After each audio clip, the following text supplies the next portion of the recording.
Hey, what is up, everybody? Welcome inside the Guilty as Charged podcast. My name is Steven. I am your host, as always, here to wrap up our pregame Chargers-Titans coverage today with my guys Tyler, Alex, and Arjun as well, who's going to be joining us. Going to be sharing his screen in a little bit here, doing some of his analytics portion today on a Saturday. So, Arjun, we'll start with you, man. How are you doing this morning? Welcome back to California. Yeah, no, I know being back in California has been great. And obviously the weather's the best part, but only been back one day. But excited to, be spending some time with family. And obviously, pretty big game this weekend. So hopefully the Chargers, are able to pull it out. Yeah, definitely a huge game. Obviously, excited to get your thoughts here from the data perspective, and then we'll wrap up our portion as well.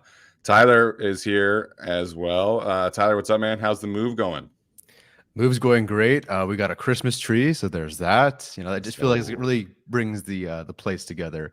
But I'm a little disappointed because Arjun has a Michigan shirt on today, and I can't even say anything negative about that, unfortunately. Yeah, definitely not. Alex is here as well. Alex with a great reference today from an all-time elite comedy scene. If you know, you know. Alex, what's up, man? How are you doing this morning?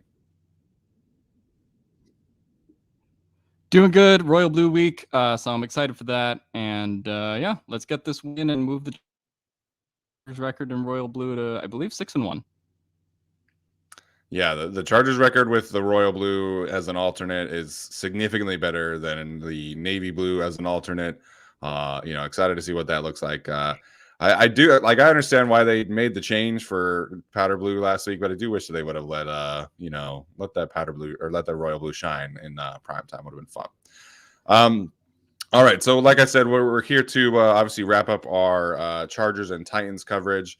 Arjun's going to do a little bit of his analytics portion as well, and then we'll do our weekly picks, take some questions, all that good stuff. So.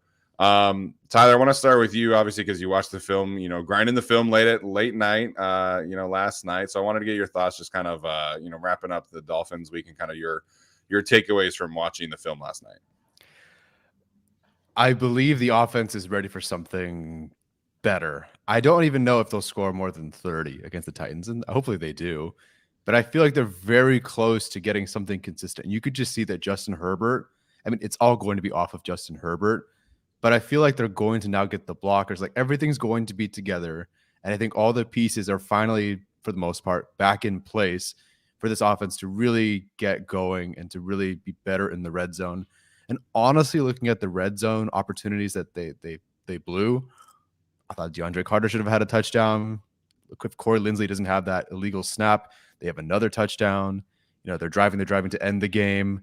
Not that it's entirely his fault, but Herbert does fumble that snap. And of course, that kills another red zone drive. So that is kind of the story of the season. There's always some reason the Chargers aren't scoring. This person drops a ball. This person doesn't block. There's a penalty. So I guess maybe that's same old, but I feel like they're close to being a better team. And frankly, that will start with Foster Sarell being off the field because it is very, very difficult to watch him play football right now. And I understand that he's in like an impossible situation where he's had to play some very good players. He started against Nick Bosa. That sucks. You play against, I believe, he was playing against Max Crosby. Obviously, that didn't go very well. but they need something a bit more consistent. Even if you're not a great pass protector, we were talking before the show about this, even if Storm Norton's out there, maybe you don't get a great pass protector, and we've established that he isn't overall. Right. But you at least get something in the run game, like you said, Steven. Or heck, you even get maybe a game where he only gives up 2 pressures. Again, we've seen awful Storm Norton this past season. We've seen him awful Storm Norton this season. But getting Trey Pipkins back, anything but Cyril at this point, I think is just going to help them.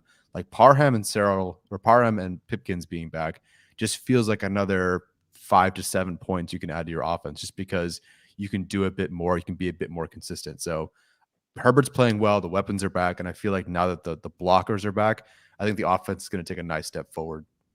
Arjun, are you kind of feeling the same way about the offense this week? Yeah, no, I completely agree with what Tyler said. And, one of the things I was thinking about leading up to this game and like revisiting last week was about execution. It was about the coverage guys executing their assignments, being able to pass off stacked receiver sets and all that, like Michael Davis and Asante doing well, Herbert executing and being a god on 3rd and 4th down. But this game, because the Titans don't do anything analytically like directionally correct, because they don't really do anything great at all on offense, this game to me is, and you'll never hear me say this about any other game, is about like grit, and it's about like winning, like the physicality matchup in the trenches, which that's something I don't know if the Chargers can do. Like they've never really shown the potency to be like this tough, resilient team. Like you hear like the Athletic and the Ringer like call them soft in the trenches, like soft everywhere on defense because they miss tackles. So, I do think the Chargers have the advantage in the game, especially with all the injuries for the Titans. But I don't know what Chargers we're gonna get, because like last week you see Braden Fehoko tweet at Acho right after the game. Like you could tell it meant something to them, right? But like, does it mean something to them this game? Like, or are they gonna come out flat like versus the Texans last week, right? Or last year. So a lot of narratives coming in, or not a lot of narratives coming into this game, and I'm curious to see if the Chargers can put together 2 good weeks, something we haven't really seen this season. Alex, your thoughts there?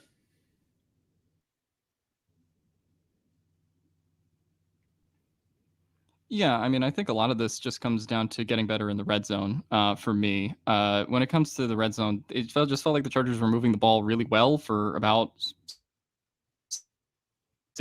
60 to 80 yards. Difficult for them. On that drive,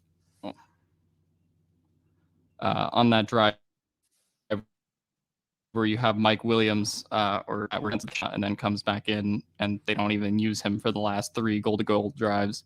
Just felt really tough to watch.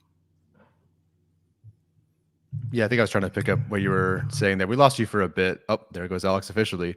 I do think that Mike Williams will be back in full. I believe his snap counts were 60% against the Dolphins, something like that. So not that he has to play a whole 100% either, but jumping up another 20-something% this week, I think you start to see him used in the red zone more.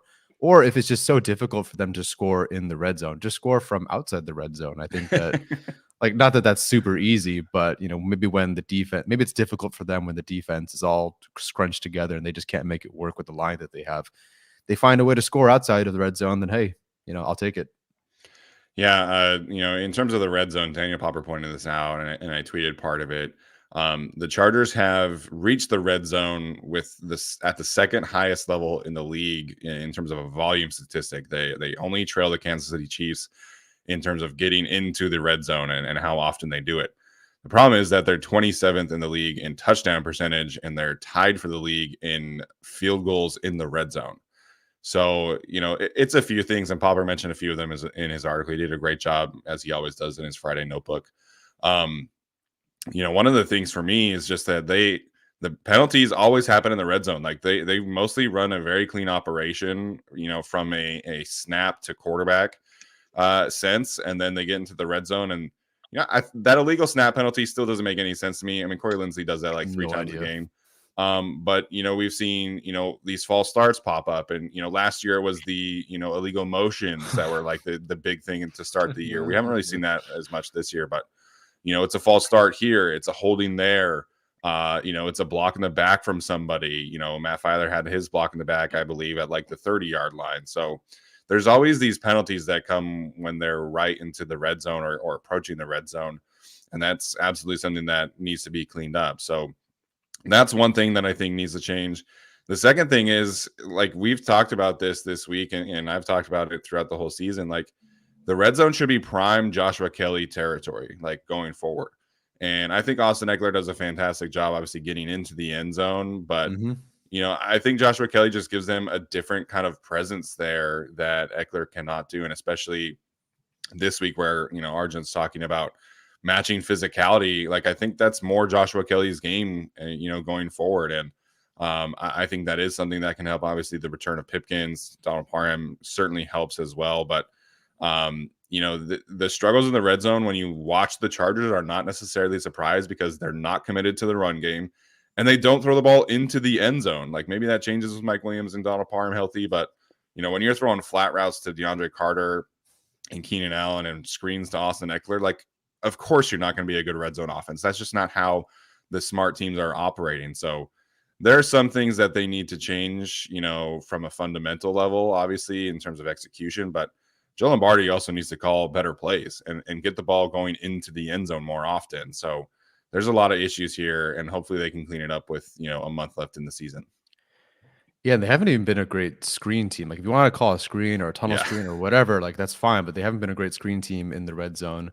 They did have a good screen against the Dolphins, but it's because everyone was standing at the goal line and they got 19 of the required 20 yards. But even watch Keenan Allen on the tunnel screen or whatever it was, and both Josh Palmer and Mike Williams just don't block their guys. And like, they go, granted, the defense is paid, to go make those plays as well. But it's like Palmer and Williams didn't know that was being called. I don't know if there was some sort of audible from Herbert or whatever, but Palmer and Williams were happy to go run routes practically past their guys. Like, maybe they slightly get in the way. And that was a bit confusing to me. So I don't really know what's going on. It's definitely a coaching or teaching issue right now. But hopefully, like you said, like, they throw it into the end zone. And now I do think they have the guys to do that. But if they don't get it done, moving forward, I mean, you're not going to be a good team in the postseason. So, Staley talked about, getting into the end zone, talked about getting Herbert on the move more, committing to the run game. And I think that if that's kind of how he's feeling, we're probably going to start seeing that this week. Yeah, I do have a question for at least like Steven, since like you've called plays at like a level before. Are screens a way to counter blitzes, like especially like blitzes that come hard up the middle, like the Dolphins like to do? Yeah, so I think doing screens is a smart way to approach, the blitz problem that the Chargers are facing. It's just that's like their only solution, right? Like, anytime that there's a cover zero look, it's like, okay, we're going to check to a screen. It's like, okay, sometimes that works great. They did that against the Cardinals, and that obviously got them into, striking range. But, it's just there are other ways to counteract pressure than just running screenplays all the time to Austin Eckler. Yeah. Okay. I don't want anyone to think I was like defending the play calling. I was just curious, like, if that was a counter. At a fundamental level, you're probably not trying to call screens as often as the Chargers do. Ideally you want to. It's a change-up pitch. It's not supposed to be the only counter to pressure. So, run it 2 or 3 times a game. Sure, Chargers are running it like 8 times a game at this point, and half the time they're not even getting like a clean release, and it's either a tackle for loss or Justin Herbert just has to ground it. So that's another issue there. But it's just been it's frustrating to watch that be the one counter that they're comfortable with, when you can, like, at this point I would just rather run fade routes to Mike Williams or Keenan Allen. Like, it just is, at least it's going to the end zone. We could throw fades to Michael Bandy. You've done that like 3 times, I think, this year. So, give it a shot. It's going to work one of these days. Yeah, exactly right. All right, well, we'll see what, since I think Alex is resetting his router right now, so hopefully we can get him back in here soon. But just wrapping up the injury perspective here. Obviously, we talked about Donald Parham and Trey Pipkins likely coming back. Sebastian Joseph Day was a limited participant all week in practice. So Trey Pipkins and Trey Pipkins and Donald Parham were full participants, at least on Friday. Sounds like Donald Parham was a full participant all week. Sebastian Joseph Day is a bit more of a true game time decision this week. Obviously, his presence would be huge coming back this week against Derrick Henry. So we'll see what happens there. Obviously, we're a few hours away from the Chargers having to elevate anybody. And then obviously the big one is Derwin James still not practicing this week. There was that tweet about him having a torn quad, and there's some technicalities there in terms of like, a strain is technically like a minor tear. That could certainly be what the reporter was mentioning. I was reassured by two different people, one in the building, one outside of the building, that Derwin's quad injury is not considered serious. He was looked at essentially as a game time decision heading into this week. And then obviously the Chargers decided to be cautious. So sounds like they expect him to be back at practice next week and hopefully playing against the Indianapolis Colts on Monday Night Football. Yeah, that sounds good. I didn't have anyone clear that it didn't happen, but I had someone say that they had not heard of that yet. So, and I think they would be particularly relevant. I don't want to give it away, but yeah, I don't think it's as big of an issue as a tear, although I do wish the reporter had said something to follow it up rather than just delete that one. And people keep asking him and he just keeps posting. So, no shade, he probably got some bad info, but it would be nice to have some clarification there. Yeah, so obviously would expect a lot of Lohi Gilman this week. I thought he's been really solid for this team. Obviously playing Derrick Henry in open space is a bit of a different beast than what he's been dealing with. But I do expect him to play well. It's really the other safety I'm more concerned about in this matchup against Derrick Henry, but it's sad, but the truth at this point. And then they will get Bryce Callahan back as well. So he practiced in full on Friday. So he'll be back in his usual role as well. And I thought it was funny, like the narratives around this week, right? Like everybody was talking about like, oh, like Bryce Callahan can be a backup now. Like Joshua Taylor's he's proved that he's a capable starter. And it's like, I like how Brandon Staley was like, yeah, Bryce Callahan's one of the best players at his position in the league. We're not resting him. And I was like, all right, thank you for Fair that. enough. Yeah. What was the other one? Oh yeah, maybe we should move on from Derwin James because the defense played better. And I'm like, please don't. And that was frequent. That was not like one person said that. That was a frequent thing. And I understand being concerned about injury history, and that was part of the thing coming into his contract. But like, guys, it's pretty obvious like why the defense performed better this week, and it was just that they simplified the game plan to like the extreme measure, and that's what you have to do with young players. And I think that is something of an advantage for like Gus Bradley when he deals with injuries and things like that. Everybody knows what they have to do on a game-to-game basis. There's no like adjustments that are being made.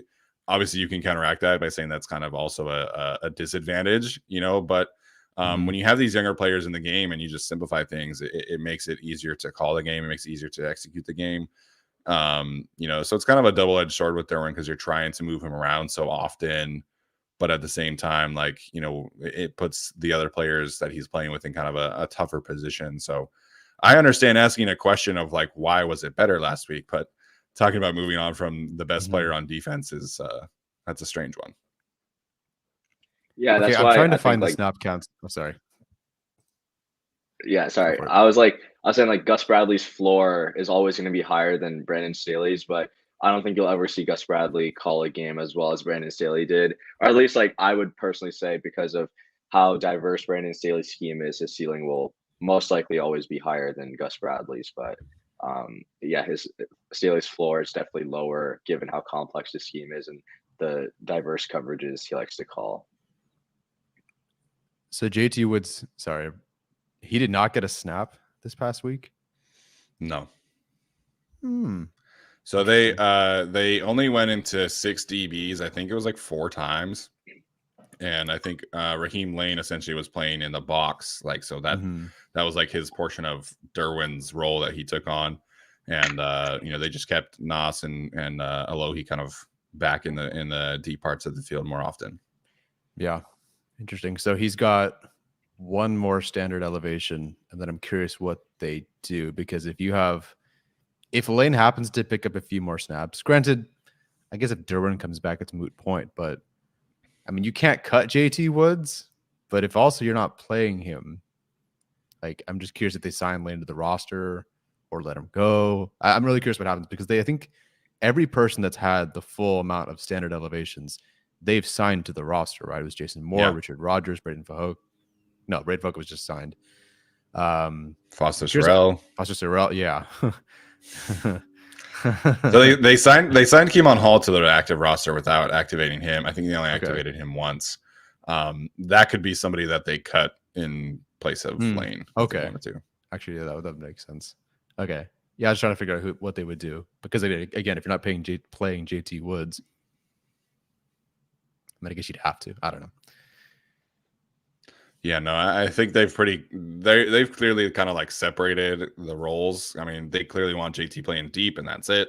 And Lane wants, they want to play Lane in the box a little bit more, so that's why he was kind of, given the snaps this week over JT. So, all right, from a Titans perspective, I think this is the first time all season where the Chargers are actually the healthier team heading into this matchup. The Tennessee Titans are going to be playing without 7 starters on defense this week, including Danico Autry, including Christian Fulton, who are 2 of their 3 best players. Amani Hooker as well as a quality player. So they will get Jeffrey Simmons back, which is going to be a really tough matchup this week for the Chargers interior offensive line. He's a fantastic player. In my opinion, the second best defensive tackle in the league right now. And then Treylon Burks also out. So the Tennessee Titans, not a prolific passing attack, and their biggest deep threat in Treylon Burks is going to be out this week. So, I mean, we talked about Derrick Henry being the focus, and I think that is just kind of amplified with Treylon Burks not playing this week. Yeah, I instinctively looked at the depth, the injury report, and I looked at the roster with the huge list of injuries because I just thought initially that was the Chargers. So seeing a team that's a bit more banged up, granted the Chargers are probably still more banged up because they're just all the guys are on IR, not on the injury report. Sure. But it is nice to see, Titans, but it is nice to see that the Chargers might be favored because of, some injuries for the Titans and some big ones. Simmons coming back is definitely tough. I mean, I just tweeted that I thought Zion played a good game against the Dolphins, but there were definitely some missteps from, him and Lindsley, and definitely Sorrell against someone like Christian Wilkins. So Jeffrey Simmons could definitely have a good game. We've definitely seen him do that against the Chargers and force, a fumble at the goal line from a certain player that we will not name, stuff like that. So hopefully he doesn't have such a great game this week, but the Titans just aren't a great team in any particular phase right now, I don't think. And for them to also not be a great team and then also not have some of these guys coming back or being available for them, that's huge. I think even Dontrell Hilliard is out, right? He's the running back. There's more of a receiving option for them. Mm-hmm. He was on my fantasy team at one correct. point, so I should know this. Yeah, Yep, so just not having a potential receiving threat out there. Again, we've seen Rex Burkhead go off against the Chargers. I could see, Hassan Haskins having a decent game because he runs hard, went to some school. But, overall, I do think the Chargers, it's nice to it's nice to see the Chargers on the positive side of things, I guess. Arjun, did you know that Hassan Haskins is their main kick returner? Yeah, I mean, like I said, they don't do anything analytically directionally correct. So putting a 4'6" guy as their kick returner makes no sense, but that's also probably why their special teams isn't that good. Did they get past the 20 out of curiosity? Because that would be an upgrade for us. Maybe we should try our 4'6" players. Well, I think our thing is more of a blocking thing and less of a speed at returner thing. Yeah. Oh man, that's hilarious. But all right, so that's gonna do it in terms of injuries. Audio Diff NFTS asking about the likelihood of Sebastian Joseph Day playing tomorrow. I lean yes, but I also wouldn't be surprised if they would be cautious with him in a similar vein like they're doing with Derwin James. Yeah, I lean yes, but snap count. So kind of the intermediate. All right. Arjun, you want to pull up your analytics portion here? We'll run through a lot of it quickly. Obviously, doing it here on a Saturday. But if you want to get it ready, we'll share it up on the screen and we'll get it rolling. Yeah. I mean, I picked and choose some of the stuff I wanted to share. So let me know when it's on the screen, and I can get It is started. on the screen. Okay. So this is something that I looked at yesterday, which I thought was super interesting. So this is a pause team is the possession team. So this is looking at the Titans and how their offense fares based on the number of the defenders in the box. So I looked at the Mm. 5 main box counts: 4, 5, 6, 7, 8. So this first column, or this column right here, the third column, is the overall EPA per play. So uh, basically a measure of offensive efficiency. This column right next to it is their EPA per rush, and the next column is their EPA per pass. So measuring rushing efficiency, passing efficiency, and then overall efficiency. So you can see their offense does very well when teams absolutely load the box versus them in with 7 and 8 guys. That is their 2 best performing like offensive plays against defenders in the box. So you can see here when teams put 7 defenders in the box, they've passed it 85 times and they average 0.459 EPA per pass. And to put that in perspective, that would be the best passing offense in the NFL. Coincidentally, one of their worst rushing, attacks is versus 7 men in the box. So it is the opportunity cost that you add that extra safety in the box and play single high, you're going to be able to stop Derrick Henry. But this is where Ryan Tannehill thrives, where he likes to run play action, and it is very, very effective. As you can see, they're the best passing offense in the NFL versus 7 men in the box. So when we talk about how to slow down Derrick Henry, like obviously you want to be able to play heavier boxes, but there's also the trade-off of the Titans are able to beat you over top. Now they're not going to have Traylon Burks in this game. Their pass protection sucks without Taylor Lewan, and they're starting Ohio State like Nicholas Petit-Frere at right tackle. Like they can't pass protect, but again, with some of the things we've talked about is like you don't have to really establish the run to run play action, but the Titans are again on a completely different stratosphere because of how much they run the ball. So I'm curious to hear like what you guys think, like your big takeaways from this table, because I thought like it was a really fun like opportunity cost question, and if there's any econ people in this chat, I think they'd find it interesting as well. Well, I'm not an econ person. Yeah, I mean, obviously the goal is to stop Derrick Henry, but that 0.459 EPA per play for the pass is pretty impressive. But you're also only getting that, just looking at the numbers, 85 times across 14 games to the Titans. I don't know. I assume they've already had their bye week.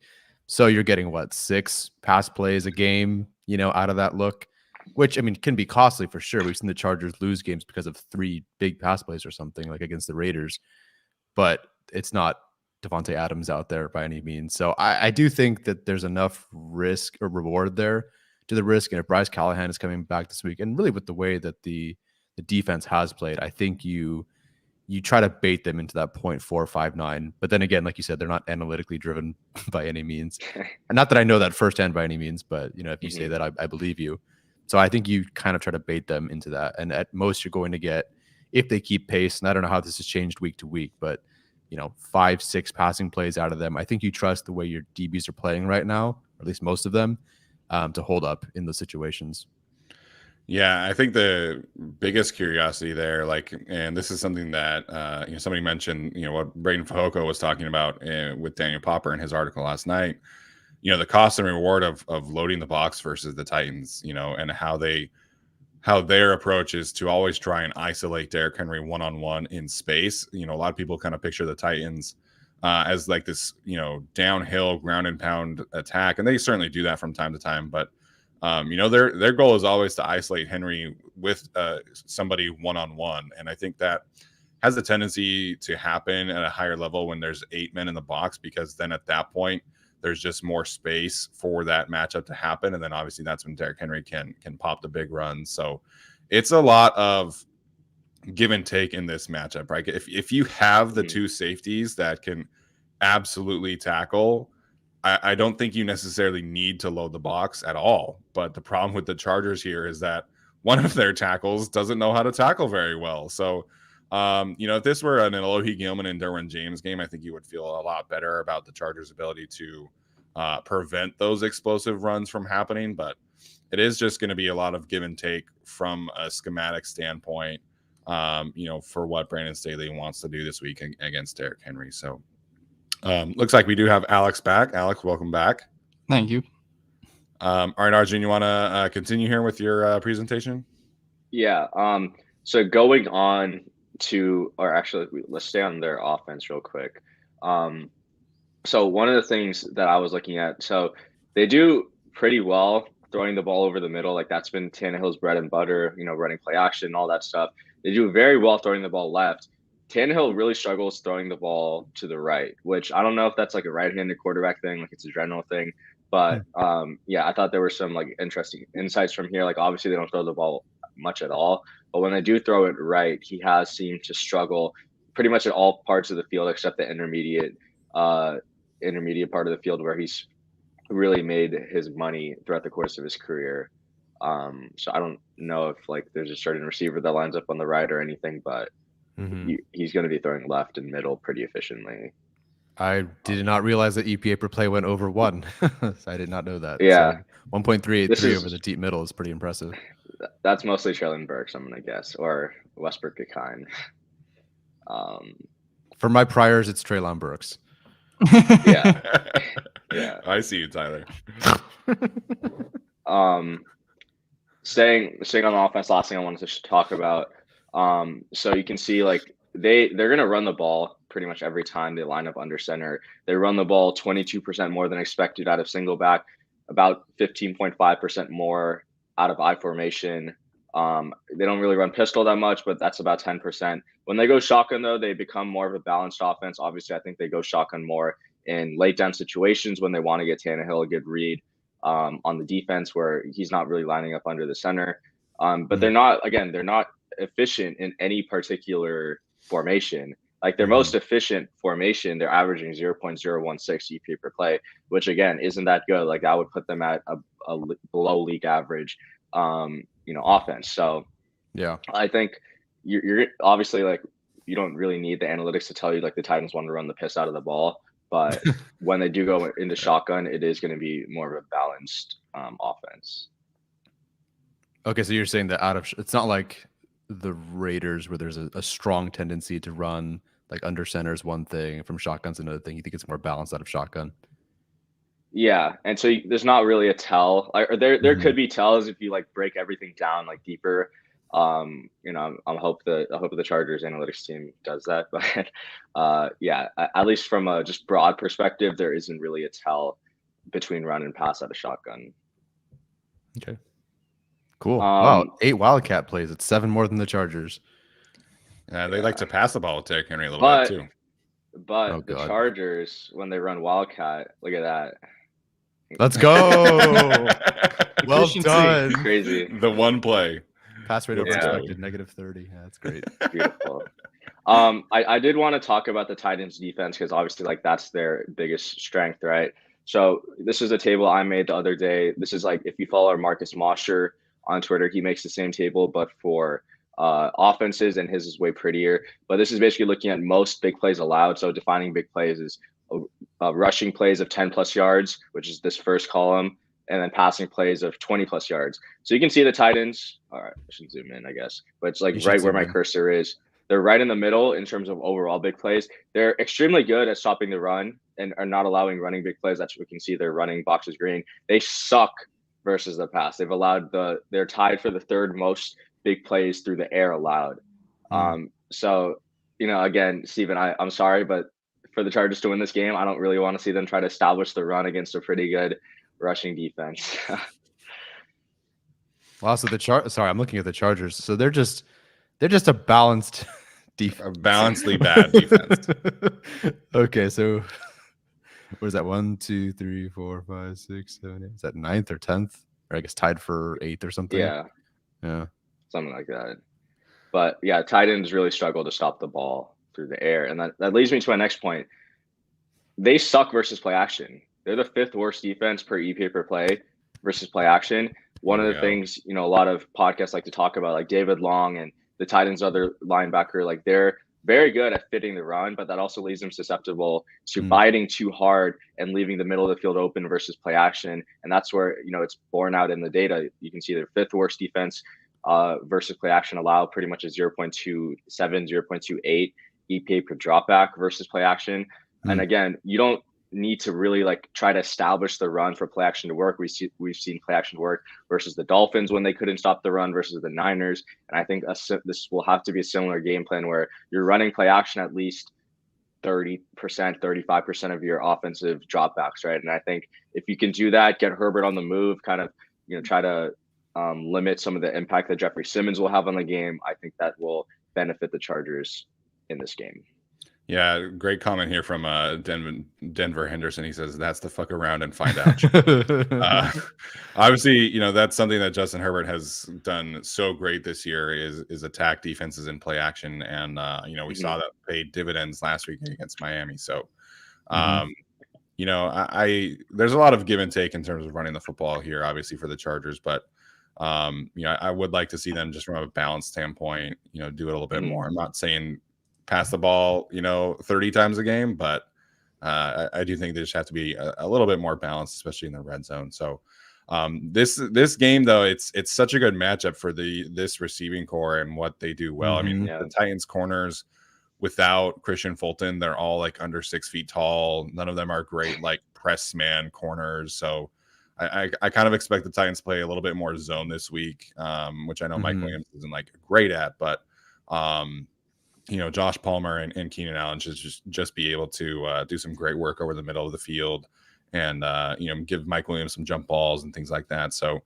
I feel great about where the passing attack is this week, as long as they can, of course, find ways to double team Jeffrey Simmons.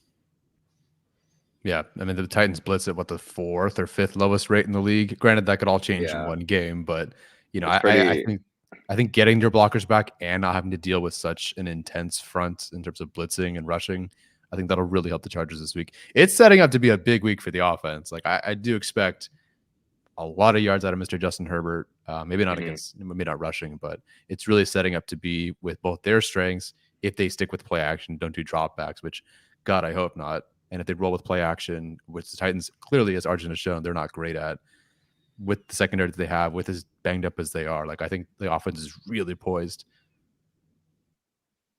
Yeah, so they blitz 14% of the time. They send the second lowest amount of pass rushers on average. So you're going to get the same stuff. I think, they do stunt a lot. They like to twist. They like to get Jeffrey Simmons on some isolation matchups if possible. So just because they don't like to throw out a lot of exotic looks and blitz a lot, doesn't mean they don't mix up their front four looks. So, and also last point about the scrap Chargers, one of the few teams that actually do well versus play action, they've actually have an average negative EPA per dropback versus play action, which is really good because obviously like that's the Titans' bread and butter. They're not really like a straight dropback team. They do rely on play action to kind of get them going in the passing game. So good matchup advantages for the Chargers on both sides of the ball in play action, which I think will be, it's weird to say like a play concept is going to be the X factor, but I think the Chargers could have success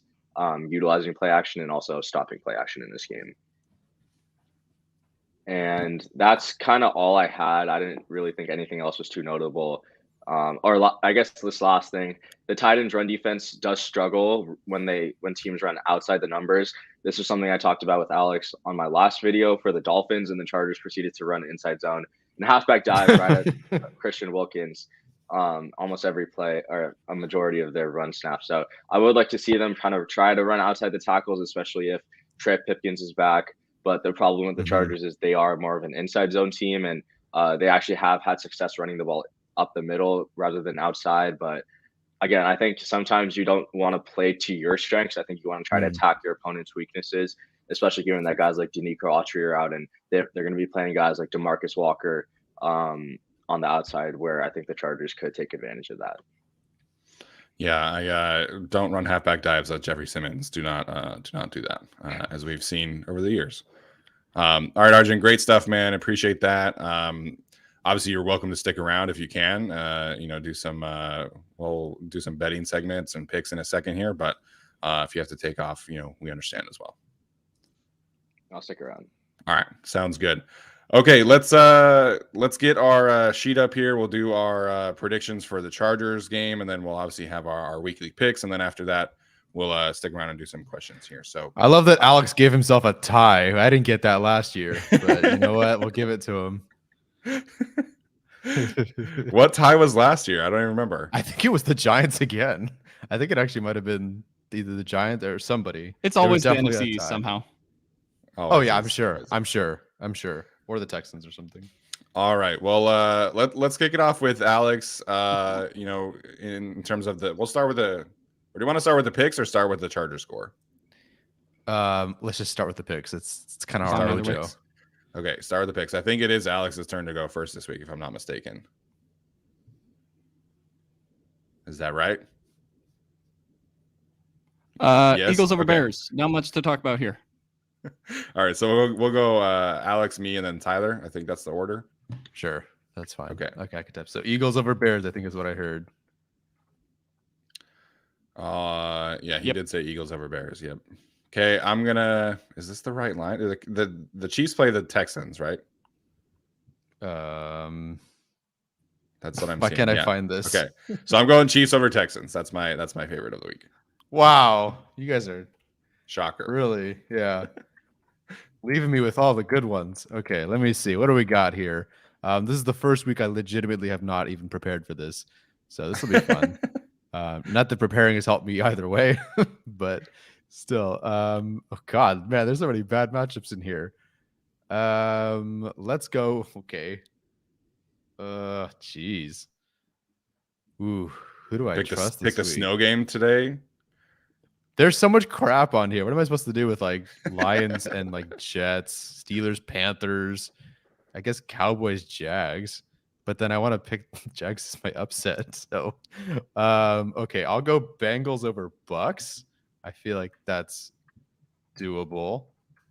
And then for my underdog, I will go with the Jaguars over the Cowboys, That's a good which one. is kind of but yeah, go for it. All right, cool. I did it. I made it. You made it. Yeah, the underdogs this week are interesting. You know, somebody probably could end up taking the Giants over the Commanders, 4.5. That feels like a bit much for me for a team led by wow. Taylor Heineke.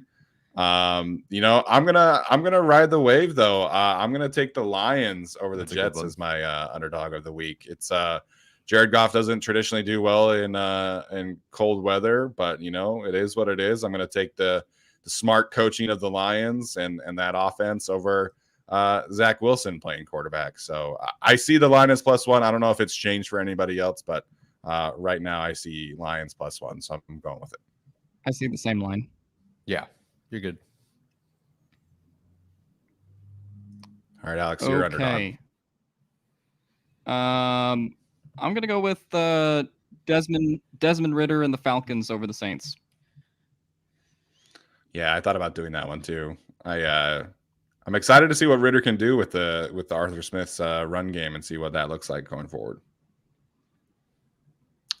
All right, Alex, you get the either or pick as well there. Okay. Yeah, there's not a lot of good stuff left. I'll take Bills over Dolphins in the snowball since that hasn't been taken off the board. Probably the right decision there. Yeah. It's amazing how fast the narratives have turned on Tua in the span of about 4 days. I know, right? It's all of like a people are sudden- finally realizing like who he like before 2 weeks ago, right? It was like he's an MVP candidate. He's so good. He's doing all Better these than good things. Mahomes. Yeah. Yeah. And now people are like, oh, he doesn't really read defenses super well. He's more of just like a trigger and shoot guy. It's like, no shit. That's who he's been his whole career. I'm just so proud of Herbert for literally taking the narrative and flipping it immediately. Yeah. Love it. Right. Steven, you're second, right? Or is it me? Yes. I'm Yeah, go for it. trying to decide who I want to go with. This is going to be an emotional pick, probably going to backfire. I'm going with Tyler Huntley and the Ravens over the Browns and the Predator today later on. So hopefully Snoop doesn't let me down. Is it confirmed that Huntley's in? Yeah. Yeah, he cleared concussion protocol. He said on like Tuesday that Okay. he didn't even feel like he even had a concussion, that it was just kind of the protocol was being a little cautious. So, hopefully we get some Snoop magic today. Okay, I've now come around to understanding why Arjun believes that the Vikings are complete frauds. I didn't really believe him on that first couple of weeks ago, but I get it. But it's still the Colts. I'm surprised that Minnesota's only 3.5-point favorites. Dude, 3.5 over the Colts with Jeff Saturday's Colts. So I'm going to take the Vikings over the Colts, but for some reason that feels like a complete letdown game. But all good. All right, Can't bet against Arjun, Saturday on a Saturday. Yeah, people are making a big deal about Jeff Saturday being the first NFL coach to coach on a day with his last name. I'm like, that's where we're at. Arjun, do you have some favorite bets of the week that you want to bring up here? Yeah. So I'll give out something for today and then also tomorrow. So today I do have a decent amount of bets going, but my favorite ones, J.K. Dobbins longest rush. That's a summer thing, Tyler. But J.K. Dobbins longest rush over 13.5 yards. I like Devin Singletary over 1.5 receptions. So those are my favorite prop bets. I don't really have a good lean on any sides today or any like teams, but for tomorrow, I like the Bengals -3.5. Shocker, coming around on them. Look, the Bucks don't do anything well. They're so on bad. either side of the ball, and the Bengals are hot right now. So I'm backing Joey B.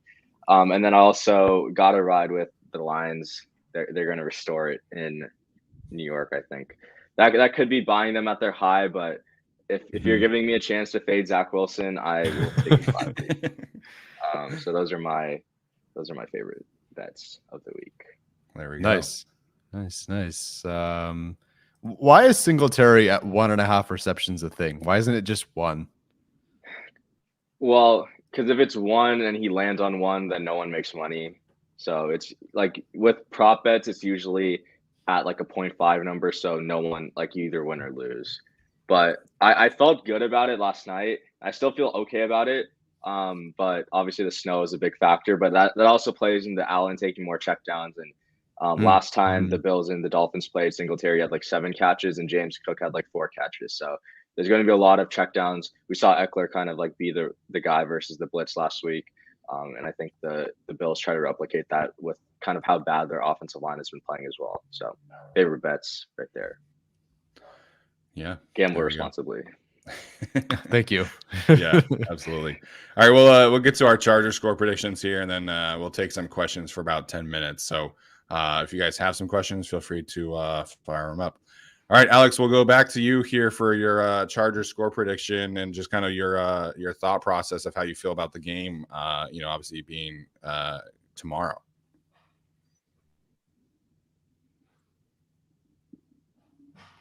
I actually have a Chargers pretty big win here. I'll say Chargers 30, Titans 17. I think the Titans just don't do anything well on offense. I get that they're scared of Derrick Henry and will be scared as long as the Chargers run defense is the Chargers run defense. But I just feel pretty good about this matchup and the fact that the Chargers defensive line kind of got cooking week in addition to the Chargers offense, finally kind of putting a complete game together, even though they do struggle in the red zone. I think they'll be able to take care of the secondary pretty well. And, at the end of the day, it's just that the Titans don't really have any playmakers outside of Derrick Henry, and that's certainly shown in the last couple of weeks. Yeah, I'm not going to go with a similar kind of score output, but I do feel, relatively the same about this game. Mm-hmm. I mean, Derrick Henry is a fantastic player. He's arguably the best running back in the league. But, the Titans offensive line isn't great. Like, a lot of people have kind of said, like, oh, like this could be Chargers Browns 2.0 from last year, not from this year, from last year. Mm-hmm. Nick Chubb and Kareem Hunt going off, and that's going to be the same thing with Derrick Henry. And Derrick Henry could certainly go off, but I mean, you're talking about that Browns team having arguably the best offensive line in the league, a great scheme. They had some good playmakers on that team. Obviously, Baker Mayfield was still playing at a relatively high level at that point. The Titans don't really have that. And so, Arjun talked about, Nicholas Petit-Frere, and, their starting left tackle is Dennis Daly. And he currently has the second worst pass blocking efficiency rating in the league among all qualified offensive tackles, a full 2 points lower than Foster Sorrell, to give you an idea of where that player is at. So, and it's not just that he's giving pressures at a high rate, he's giving up sacks at a very high rate as well. So this could be, we haven't seen a big Khalil Mack game in terms of sacks recently. He's come very close. He's had 3, great pressure outputs in a row. Morgan Fox has been really solid. We finally saw Kyle Van Noy get his first sack of the season last year. So when the Titans do pass, I think the Chargers have an opportunity to really get after Ryan Tannehill more than they've seen in the past. And then obviously we talked about the advantages from the Chargers passing game standpoint. So I am taking the Chargers to win, and I do think they will hit 30 points. But I do think Derrick Henry does just enough. So I'm going 30-21 as my prediction. Nice. The spread is currently, I believe, 47 points. I guess I should have double checked on that. Yeah, you hit all the points. I do think at this point, barring injuries happening in the middle of this game, which can definitely happen, I'm going to say the Chargers win 34-24.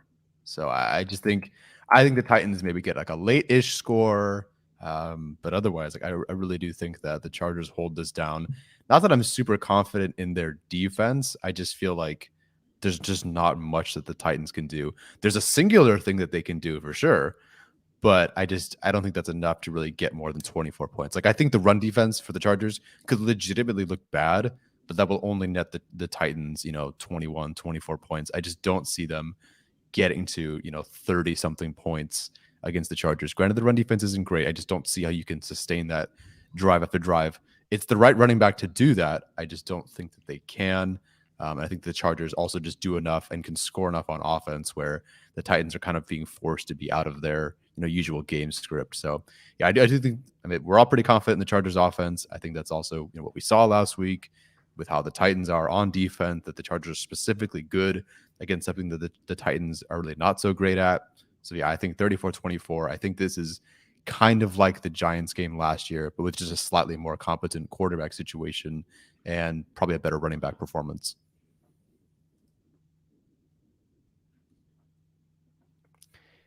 Oh, Steven's I don't know, gone. So okay, well.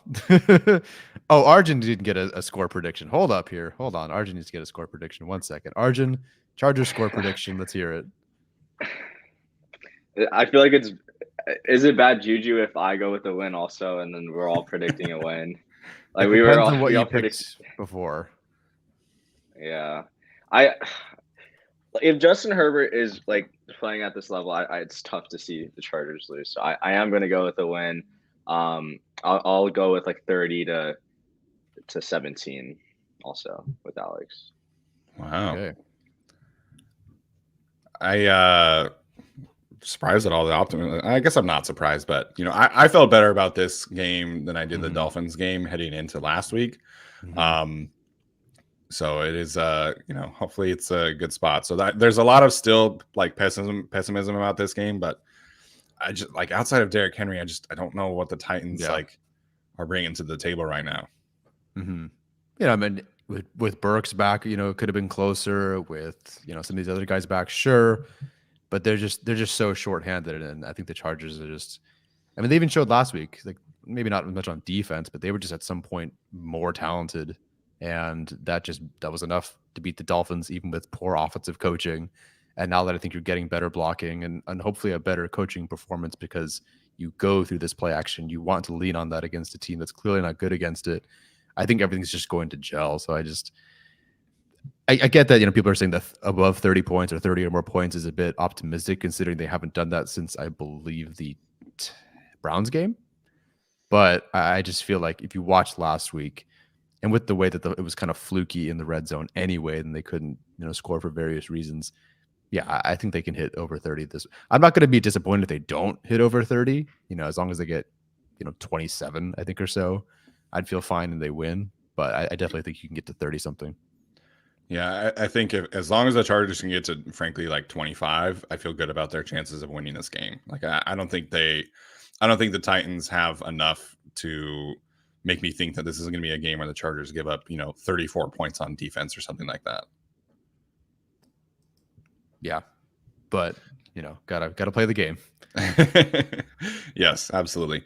All right, so we'll take questions for about 10 minutes here. If you guys haven't asked one, feel free and hit us up. I think we did have a super chat earlier in the show that we didn't get to. I don't know I'll if find anybody can. Tyler, if you can find it, that'd be great. And as always, if you guys watching are feel obliged to have a super chat in here, that'd be fantastic. All right, Sherd74. I'm going to assume that's how you say that. Early in the show, I don't know if he's still in here, but I appreciate the super chat nonetheless. He says, looking back at it now, would you have considered D Adams over M Dub? Obviously, Devontae Adams over Mike Williams. And how do you think that affects the current win loss, if at all? So, obviously, recapping a little bit here, Devontae Adams was under contract with the Packers. He was a free agent. That's my bad. But basically my understanding of his situation was that it was an extension in Green Bay or a trade to Vegas and an extension in Vegas. But anybody else have any thoughts here? Feel free and chime in. I mean, in the hypothetical that, let's say, Devontae Adams, like, that was a possibility to the Chargers. I think obviously you want the receiver that's very good and healthy this entire year over the receiver that maybe hasn't been, but like, sure. I don't. I mean, if Adams were healthy, of course they would have won more games. If Mike Williams were not healthy and Adams were healthy and they had the same production, sure, of course they win more games. You probably are already at double-digit wins this year, but I would have taken Devontae Adams over Mike Williams, unless you're telling me that I also had to trade for him, which then maybe not. Which I don't want to would have. Right. So I don't want to see this offense without Zion. I don't know who would have been playing right guard. I guess Jamari, but then who would be playing left tackle? I don't want to see Storm Norton and Foster Sarell out there. Yeah, it's just the resources there for me. All right, we'll get to the next question here. Obviously, a lot of talk about playoff paths for the Chargers. Alex, do you want to kind of take this one since you were talking about tiebreakers and things like that earlier this morning?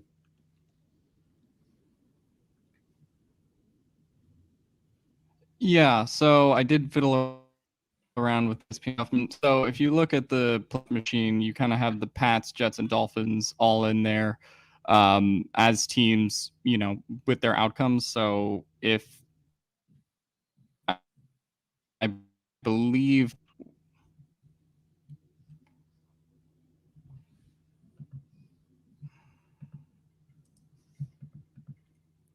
Okay, I think we lost. Yeah, we lost that. All right, just me and you, Steven.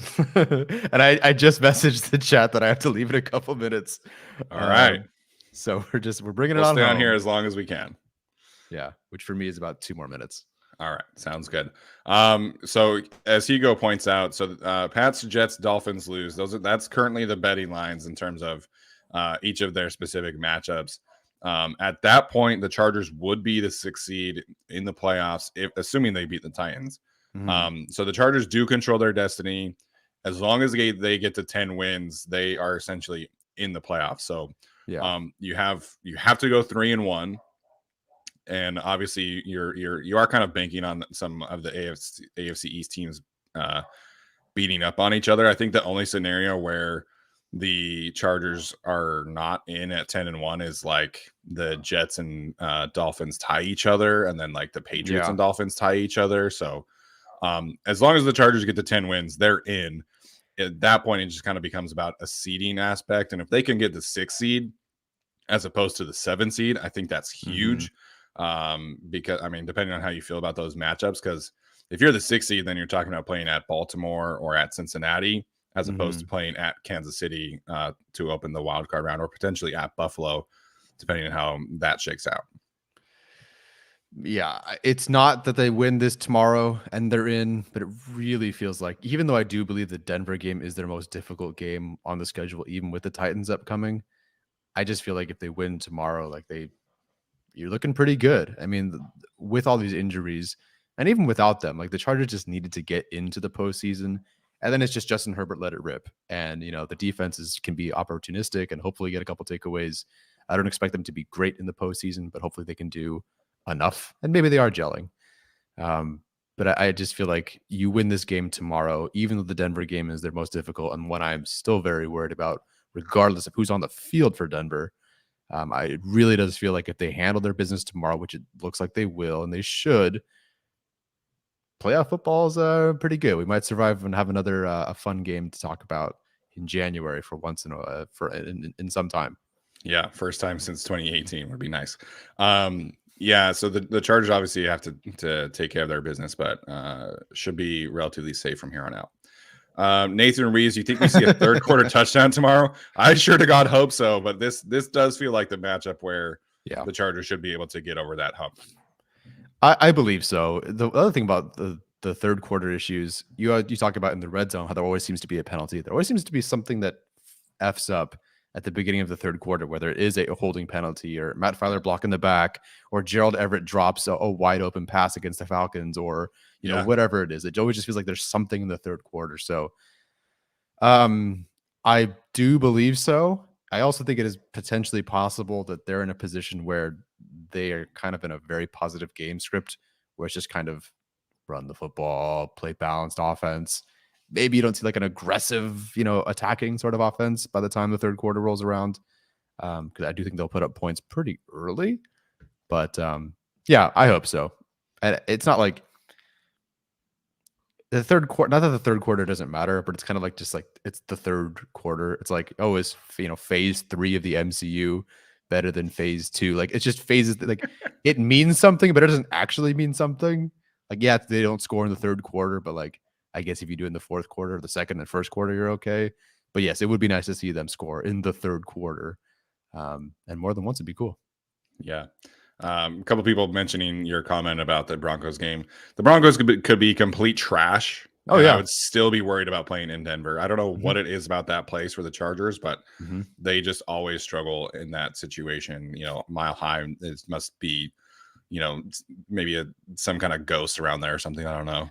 No, it's so weird. And again, like we've said this every year since we've been doing the show, they have not won a meaningful game in Denver since 2013. The one game where the Broncos weren't, and maybe that is the situation at the end of the year, but the game where the Chargers already had their seating locked up and the Broncos were already out, like they were resting starters by the end of the half. They haven't won a meaningful game since 2013, and I'm really curious to see where both teams are at by the time we get to that point. A very banged up team beat a banged up Broncos team last time, but barely. It took overtime at home. And I really think, again, like you said, regardless of who's out there, there's just something about it. I mean, Justin Herbert had a great performance against the Broncos, I believe, in 2020. Great performance at Denver. And they still couldn't win. Like, we've seen great defensive performances and they couldn't win. We've seen great offensive performances and they couldn't win. For whatever reason, like the team just, there's something that happens. Casey Hayward gets that defensive pass interference or whatever, and they score a touchdown or they kick a field goal. Like, there's always just something that happens at Denver. So if they could break that curse this year, that would be fantastic. They won it in Denver in 2018, didn't they? Or was that a split? So the game in 2018 they won, but that was the one where the Chargers were playing backups by the time the second half rolled around. Like, there was no reason to have to play. Like, they could have just done nothing that game, tied, and still had, I think, the same seed. Although I think that was reliant on maybe another AFC team winning, but still, like they were playing backups by the time halftime rolled around. Gotcha. All right, we'll wrap it up here because I know you have to leave here. One more question from NFL's Lit. Who needs to show up on defense in order for this team to make another statement? Obviously, had a great performance against the Dolphins. Who, in your opinion, needs to show up again this week and make sure that this defense has 2 good weeks in a row? Nasir Adderley or Alohi Gilman. I guess Alohi Gilman, I think, did show up last week and has kind of shown up. So I do think that it applies more to Nasir Adderley, who is going to be, a starter out there for them. He has to, especially if the Chargers are trying to stack the box or whatever. Maybe that's bringing Alohi Gilman closer or whatever. He's the last line of defense, and he hasn't been good at it pretty much all year. And now you're facing Derrick Henry, who that must suck. So, it doesn't have to be, fantastic. But you just can't give up those huge runs when you're playing, cover 1 or something. Yeah, I'm going to go with the linebackers in the same kind of vein. I mean, obviously, I thought Drew Tranquill played a fantastic game against the Dolphins, but it was very different from what he's going to be asked to do this week. Obviously, last week was a lot of, coverage and disguising, and we didn't really feel his impact in terms of the stat sheet, but we like watching the film back, you know that they don't win that game without what Drew Tranquil is able to do as a cover linebacker. This week, they're just going to have to be on top of it. And you know, again, a lot of people picture the Titans as like this inside power running scheme. They do more outside zone than almost anybody in the league outside of San Francisco and the Rams. And I think them and the Browns are like right next to each other in terms of plays run in terms of outside zone. So this has to be a good game for Drew Tranquil and Kenneth Murray. They have to be able to be on their P's and Q's, have to be able to trigger downhill and get Derrick Henry to the ground. I think they're going to have some opportunities to get some tackles for loss, and they have to be able to do that. So, you know, it's on them to make sure that Alohi Gilman and Nasir Adderley are not necessarily super needed. And so I do think this is a very crucial game for the linebacker duo of Kenneth Murray and Drew Tranquil. Yeah, I would agree. And I think could be a very narrative shifting game potentially for Kenneth Murray. I know he graded out really well last week. I don't know if like I consider him the second best player on the field for the Chargers last week, like PFF did, but like this could be a very narrative changing, shifting game for him where, I mean, listen, you don't only have one job, but you kind of only have one job this week. And obviously it's more complicated than that, but you really do only have one job this week. And if, you know, he makes some plays, he gets the tackles in, he wraps up well. And I think that'd be a very nice thing for us as Chargers fans to see with Kenneth Murray, who's been a bit inconsistent. Yeah, absolutely. So, all right, that's going to do it for us. Thanks to Arjun for joining us today. Appreciate Tyler sticking around for a little bit longer. Thank you guys for tuning in to the chat today. If you're listening to the audio version of this, please leave a rating or review. We always appreciate that. We'll be live. We're going to nail down our plans here for tomorrow in a bit here, but we will go live at some point tomorrow evening after the game is over. So we'll let you guys know there. And as always, bolt up.